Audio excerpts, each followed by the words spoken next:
നബി തങ്ങളുടെ കാലത്തും സ്ത്രീകളുടെ സംഭാവന, സ്ത്രീകളുടെ ഇടപെടൽ, സ്ത്രീകളുടെ സേവനം എന്തുകൊണ്ടും നബി തങ്ങൾ മദീനത്തെത്തിയപ്പോൾ നബി സല്ലല്ലാഹു അലൈഹി വസല്ലമ തങ്ങൾ സ്ത്രീകളുടെ ആ ദീനീ ബോധത്തെക്കുറിച്ച്, ആ ദീനിയായ സേവനങ്ങളെക്കുറിച്ച് അത് നബി തങ്ങൾ കണ്ട് സന്തോഷിച്ച് നബി തങ്ങളുടെ ആ പുണ്യ നാവിൽ നിന്ന് വന്നു, ഖൈറുൻ നിസാഇ നിസാഉൽ അൻസാർ, അൻസാരികളായ പെണ്ണുങ്ങൾ ഓലാണ് ഏറ്റവും വലിയ ഖൈറായ പെണ്ണുങ്ങൾ. എന്താ കാരണം?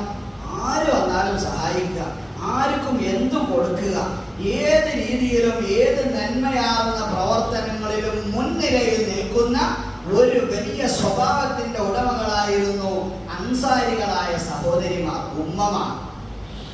അപ്പൊ നബി തങ്ങൾ പറഞ്ഞു, ഖൈറുൻ നിസാഇ നിസാഉൽ അൻസാർ.